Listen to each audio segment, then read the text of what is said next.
Hey guys, it's Lyric. Welcome back to another video. Today we are gonna do end of the year book tag. I'm so excited for this because I frankly have simply never done this video before. This was my first, I would say, official year of reading. So this is my first time getting to do like a book tag or like a recap on how my reading year went, and I'm so excited. I got all these questions from Destiny Sidwell here on YouTube. Everybody, if you're watching my channel, you're already subscribed to her. Like, that's literally a fact. And I'm pretty sure Destiny got all of her questions from Rachel Catherine, who is another one of my favorite booktubers. I switched out 2-3 questions max because they didn't apply to me, or it was like information I didn't track throughout the year. I don't know how to explain it, but I switched out like 2 questions. That's the only difference. So if you want the questions that Destiny or Rachel did, go to their channels. They'll have all the questions linked in their description probably. So yeah, I think that's all I have to say. Let's get into this video. Nobody asked for this information, but I am jamming out to Think Later by Tate McRae. She got me wanting to bust down and break down in the same album. If you're listening to any of her music, comment down below which song from her new album you like. Also in Texas, we finally hit fall, I guess, apparently. Literally, look at this tree. Isn't that beautiful? Oh my god, that looks really pretty. We have weather problems. It's definitely not winter, but at least it got fall. Most disappointing read of the year. For me, that was Meet Me at the Lake by Carly Fortune. This year I read Every Summer After, and I really liked that book. I think I rated it 5 stars when I read it, but when I think back to it, I don't think I would rate it that high. However, I did really enjoy that book, and I was really excited for Meet Me at the Lake. However, it fell so flat for me. I think it's in one of the beginning videos on my channel. It just felt so flat.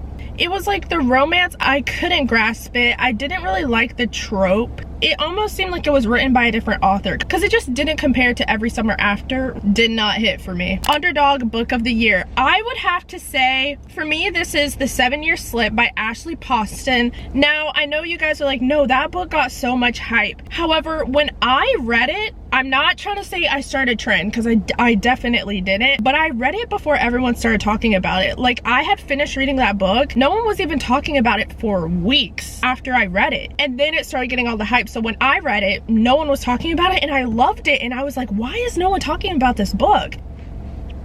Am I missing out on something? Why are we not talking about it? And then the hype came and I was like, okay, but at least the hype did end up coming. A book that was overhyped. I would probably also answer Meet Me at the Lake by Carly Fortune, the one I just was talking about. But on here, for the sake of not choosing the same book, I put The Coworker by Frida McFadden. Really, I don't think it answers the question. That's the closest book of the ones I read this year to answer that question. However, I think the more accurate answer would be Meet Me at the Lake, because that book was overhyped. Favorite book couples of the year. You guys already know what I'm gonna say. First off, Rhysand and Feyre from Akamov. Oh my god! Yes, I started my ACOTAR journey this year. That was actually iconic. Then Brianna and Jacob from Yours Truly by Abby Jimenez. I love that book. I love their relationship. Oh, that book was so good. Abby Jimenez knows how to write characters that have more depth to them, and I love Brianna and Jacob in their relationship so much. Liz and Wes from Better Than the Movies. People were hyping up this book. Like, this book has had so much hype. Everybody knows about this book. I was just like, I don't know if I'm gonna connect with young adult romance like that because it's just like not my preference. Oh, that book was so good, and I loved their vibe so much. I really enjoyed that one. And then lastly, this is insane because I haven't even finished reading this book yet. I'm gonna finish reading it this year, but this couple has my heart. Literally has my heart forever, and that is Dante and Amara from The Emperor by Runix. That whole Dark Verse series, guys, I'm making a reading vlog about it. Oh my goodness, the emotions within that relationship, it is so good. Favorite main characters of the year, we have Reese Larson from Twisted Games. I love that man so much. Daddy Reese. What is it with the Reese names? If another author writes a book and the MMC's name is Reese, you have some major standards I'm gonna need you to reach, because you can't be tarnishing that name out here. We got Rhysand and Reese Larson. you know? Then I have Amara from the Emperor, which is the book I'm just now reading. Like, the fact that these questions are about the whole year and this book that I'm just now reading is already, like, Amara from the Emperor. She is one of the strongest females ever.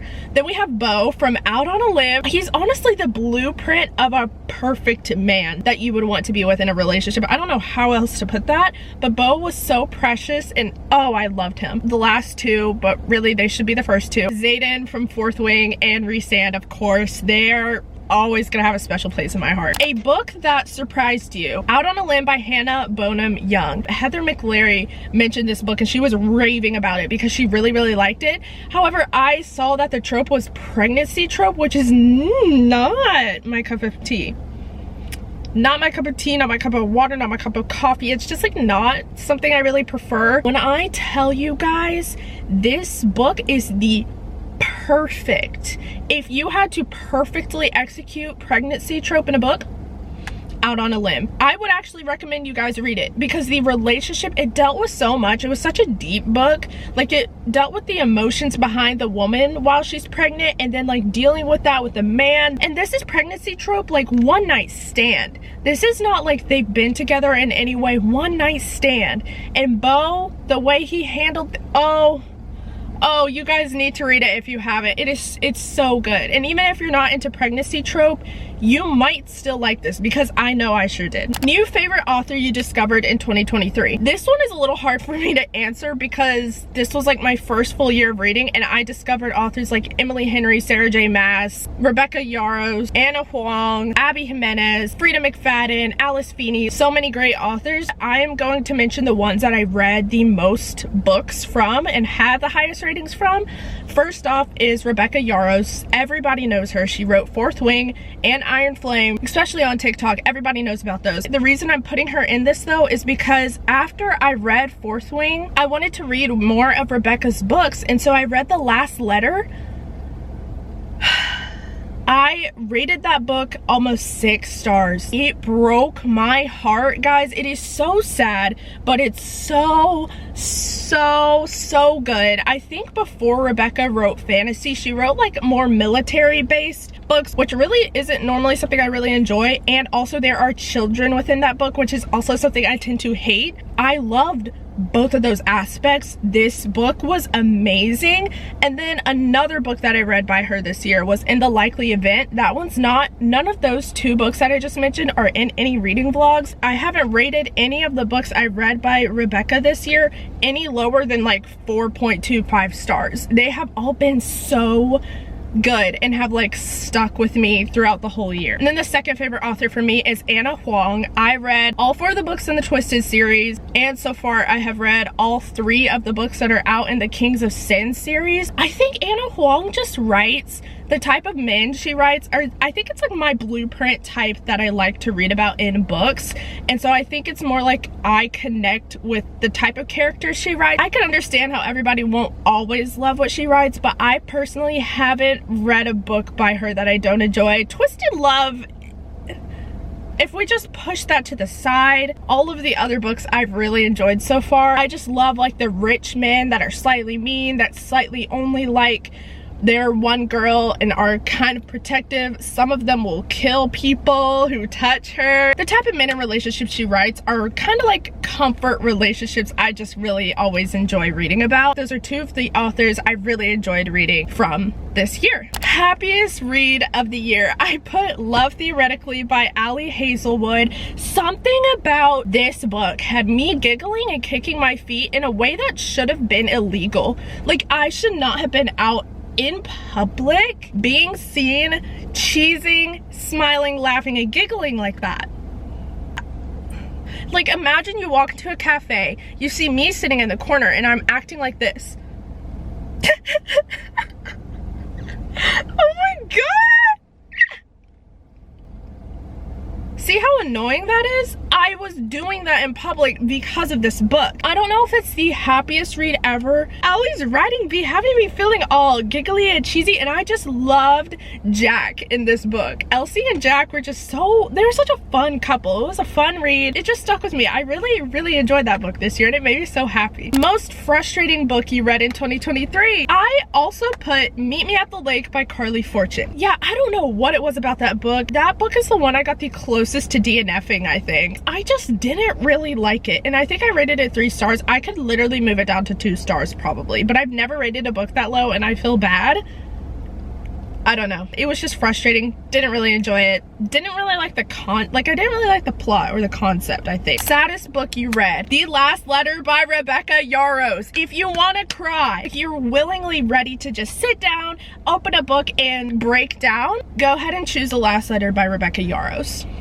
That book was so beautiful though. Even though that book broke me, it did put me together a little bit. I still think about it, and I read it about 4 or 5 months ago. It's like you experience loss, you experience growth, you experience connections, you experience love, happiness, sadness, tragedy. So much takes place in that book. It is sad, but please read it. And if you do, please like DM me on Instagram because I want to talk about it. Longest book you read this year? Iron Flame by Rebecca Yarros. The beginning of that book, I was like, tell me how I've been reading it for a week. I'm 20% of the way through. I am 20% of the way through. I didn't realize how long Iron Flame was until I saw someone compare it to one of the Crescent City books, one of the bigger ones, and they were like, Iron Flame is actually longer than this. So if you're reading it slow, don't feel bad. And I was like, oh, okay, I understand. I think a lot of us were feeling the same way. We were like, why is this taking me so long? It is a long book, guys. And then the shortest book I read this year was Rock, Paper, Scissors by Alice Feeney. I actually rated this book 5 stars. It was so good. It was... That scared me. Rock, Paper, Scissors by Alice Feeney. I read that in a thriller video, and that book was so good. I need to read more Alice Feeney books this year, because that was the only one I read, but I still catch myself thinking about the plot twist and thinking about how that book ended because it was so good.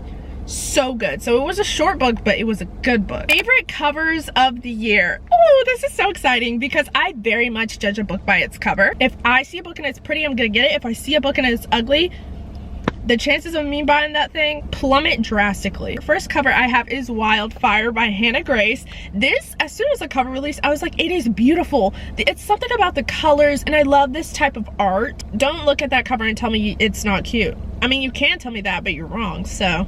Second cover is ironic because I've been dissing this book throughout the whole video, and that is Meet Me at the Lake. Literally, the cover is so beautiful, and I hate when books with beautiful covers that get hyped up end up being bad. And then the last cover I have for this is Only Love Can Hurt Like This by Paige Toon. Something about, I think it's the colors, the blue with like that orange and pinkish red is so pretty to me. This definitely wasn't a favorite book for me also, but the cover ate. A book you haven't stopped thinking about. First off, we have Fourth Wing by Rebecca Yarros. As soon as I finished that book, hadn't stopped thinking about it. I still find myself now thinking about Fourth Wing and Iron Flame or the characters from that book almost daily. I know that's probably like a disease or a sickness or something to be thinking about fictional fake people that much, but I do. That's what I do. The second book I put in this list, but actually should be first, is Asimov. That book is actually life-changing. I have a whole YouTube video. It's like an hour-and-a-half long, and it's just me reading Asimov, all my reactions, my thoughts, and everything. When I tell you I have rewatched that video of myself, I do not watch my YouTube videos like that because that's just weird. That is the one that I rewatched the whole thing so I could relive reading that book for the first time again. That book has left a permanent imprint on me, my heart, and my personality forever. Also, Rhys-Ann can do no wrong. I haven't even finished the ACOTAR series. I'm never gonna forget it. Never gonna forget that one. And then the last book I have on here is an honorable mention because I just read it last month. However, I don't think I'm gonna stop thinking about this one, and that is The Reaper by Runix. Oh my goodness, this dark verse series, it's mafia, dark romance, but these men respect women like with the utmost respect. This book is so so good. It is so exciting. The plot is amazing. Tristan Kane, oh my goodness, that's all I'm gonna say. Cringiest book you read this year, I can easily say Twisted Love by Anna Huang, which is kind of ironic because she's also one of my favorite authors from this year and one of the authors I read the most books from. But that book, like I said, we just pushed that one to the side when we talk about Anna Huang and some of my favorite books by her. Twisted Love, it was okay, but there were just some moments in there that were so cringe. I was like, ew, ew, ew, ew. Why are you singing? Don't ever do that again. Unpopular book that you love. The Likely Event, which is that one I was talking about by Rebecca Yarros. This one, I honestly didn't see anyone talk about this. And Rebecca's like a very popular author now because of Fourth Wing and Iron Flame. But this is one of her romance books, and this one is about, I forget the names of the characters. However, I do think about this book a good bit. But it's about these two people that meet on a flight. They meet for a short bit before the flight goes down. The guy, the MMC, ends up saving the FMC, and then they part ways. However, the little conversation they had while on the plane, they get some details about each other and stuff. After he saves her, he takes her to this hospital, and he actually signs the papers as her husband because that was the only way they were gonna let him back there, and he knew he needed to do that to take care of her and stuff. And then he gets called away because he's in the military, and they're like, okay, you're alive, you're safe, you need to come now. So he leaves before she wakes up. She ends up waking up. She's not able to find this man. She ends up seeing his name on the paper, and then she starts thinking about him all the time. She's like, I want to see him again. We had a good connection. Later on throughout life, they run into each other like fate. Like multiple times they run into each other a little bit because she ends up being a politician. He is in the military, and then the book actually switches between present and past. It's doing that thing where it starts in the past like this many years farther, and then it slowly like gets up to the present as you're still reading about the present. I don't know if that made any sense, but in the present, the guy ends up getting tasked to protect the girl because she is a politician, like an important politician, and his job is to protect her while they're in like war territory. I just really loved it, and I have not seen anybody talk about that book. There are some really, really pretty quotes in that book too. Most beautifully written book you read this year, I can easily say One for My Enemy by Olivia Blake. Such a beautiful book. I'll end up reading some of the quotes that are from this book later on, but I'm just saying this is like by far, like I did not read any books that were anywhere near this level of writing. I feel like Magnolia Parks, that whole universe has a lot of pretty quotes. Powerless, just, I know there are some other books that I actually have and I plan on reading next year that could possibly measure up to this, but for me and the books that I've read this year, nothing compares. This book was so beautifully written, and it's like a Romeo and Juliet retelling, but it's really cool because it's like based in New York City, it's current time, and it is these two witch families that are competitors. It was beautifully, beautifully written. What was the highest and lowest rated books you read this year on Goodreads, and do you agree? I'm gonna try to keep this short and simple. The lowest book I read was Trouble with Tinsel. It was rated 3.03 stars. However, it only has 158 ratings, and it is like a Christmas holiday book, so I feel like those aren't in general gonna be rated super high. I would kind of agree with the rating. I ended up rating it around there. It's actually in a Christmas reading vlog on my channel if you want to go watch that, but I still enjoyed it, and it's still an enjoyable book, but I understand why it's rated at this level. However, since it has so many low ratings, I want to give you guys one that had more ratings that was rated the lowest for me, and that was Too Hot to Handle by Tessa Bailey, rated at 3.34 stars. I enjoyed this book, however the rating, like, it makes sense to me. It's not like a, oh my goodness, that book got rated at 3.34. Guys, remember 3 stars is not a bad rating. It's like you still enjoyed the book. It was fun while it lasted, and maybe there are some things you didn't enjoy or moments when it could have been better, but it's still a fun read and you could probably still recommend it to people. And then the highest book that I read, I'm so proud to say the highest one I read was probably my favorite read of the year, and that is Akamov at 4.64 stars. Then right under that we have Fourth Wing at 4.63 stars. Favorite quotes of the year. I'm actually really sad with the way I did not track quotes in any way. I have random pictures in my camera roll. I definitely underlined them within my books, but I just like didn't keep track of them. So I'm gonna read a few to you that I just quickly went through and screenshotted. This one is from Asimov. This quote means a lot more if you've read the book. To the people who look at the stars and wish, Reese. To the stars who listen and the dreams that are answered. Once you read the book, that's gonna hit really hard. Now I'm gonna read a few quotes from the book I was telling you was the most beautifully written book that I read this year. Just listen and I think you'll understand what I mean. I will always love you. I will love you until the day I die, and if you're the one to kill me, then by all means, you should know without a trace of doubt that you will not have turned me away.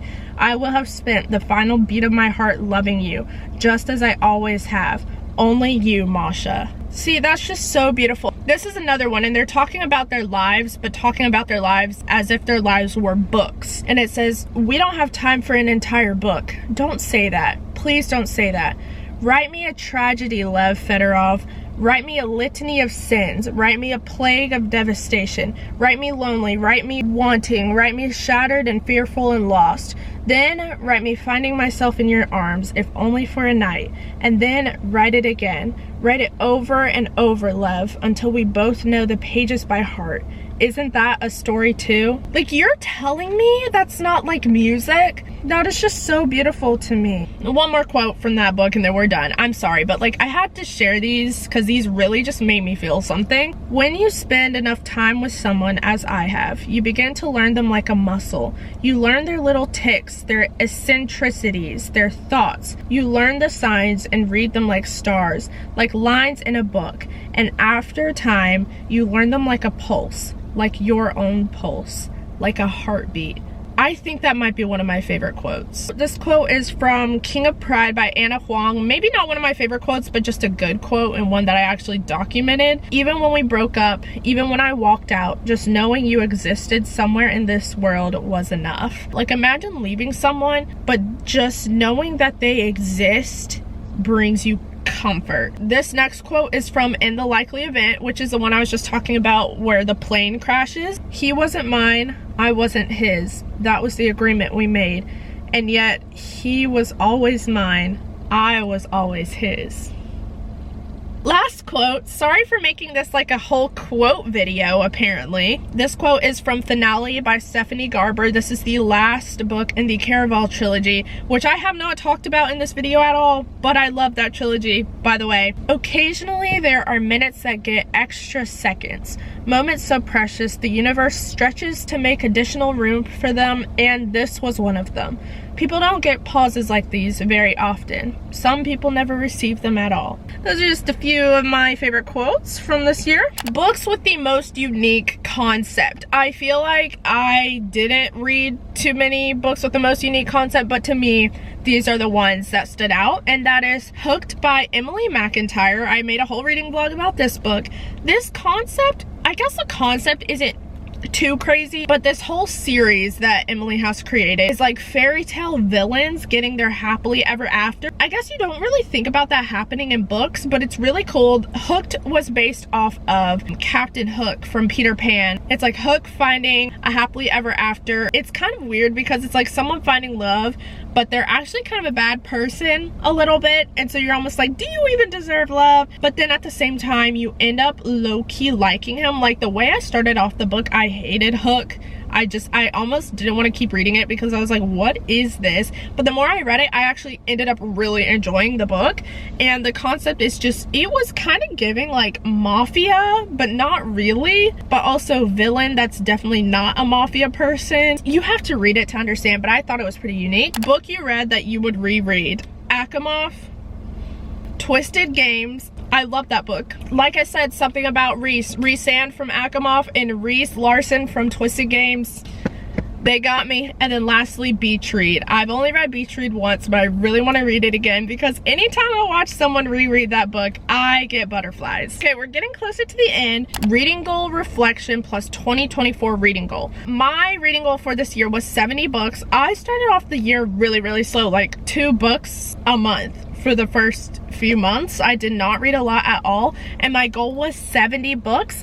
I am currently, as of now, it's December 9th, and I only have 2 books left. I'm so excited. I'm gonna reach my goal. And then my goal for 2024 is gonna be 100 books. It's kind of a lot, but I think if I start off the year strong, I think I'll be able to make it happen. The last question for this video is, after 2023, what are you prioritizing in 2024 reading wise? I just have this goal of finishing the ACOTAR series because I've read ACOTAR and Asimov. I really want to finish the whole series. It takes me a little longer because I'm not just gonna sit back and read. I'm filming like full spoiler vlogs for every book in that series, and so it takes a lot more commitment and time to do those, but I want to finish that series this year. You have heard how much I've been talking about Asimov in this video. That is only the second book. There are 5 books in that series so far. So I want to finish that one this year and get all those videos uploaded and out to you guys so you can watch them in order if you've already read the series, because there are spoilers in it.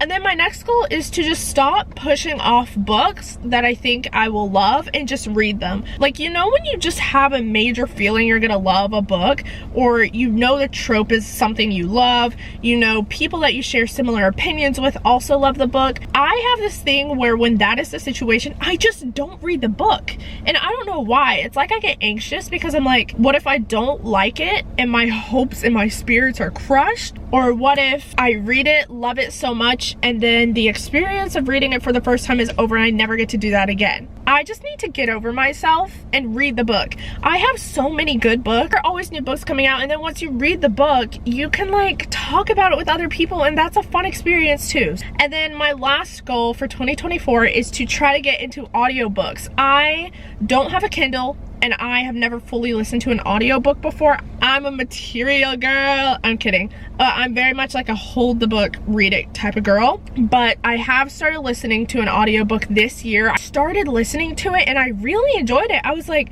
why have I not been doing this? This is so enjoyable. Also though, I think in my head, if I don't read the book and I just listen to it, I feel like it doesn't count. And I don't know, like, does anybody think like that? If you listen to a book instead of reading it, does it count? Like, do you count that? And then sometimes I get worried that if the book is too good and I listen to it and I don't have it physically, I won't get to underline stuff, and I don't want to have to reread it to underline things, you know? So maybe I can choose books that I know won't be like 5-star reads and listen to them. Okay, so those are all the questions in this end of year book tag. I hope you guys enjoyed. I'm so excited for the new year. I have so many good books. I know, oh my goodness, there are so many great new releases coming out. Oh my god, I like completely just glitched and like saw 5 new releases that come out next year, and I am so excited. 2024 is going to be an amazing year. I'm so happy that I completed my first full year as a book girly. I love reading books so much, and sharing that experience with you guys is so much fun. Comment down below your answers to any of these questions or any books you're looking forward to reading in the new year. If you want more book content, feel free to follow my Instagram and TikTok. I post a lot on TikTok and a lot of book content on both of those. But yeah, thank you guys so much for watching this video. Love y'all so much, and I will see you in my next one. Bye.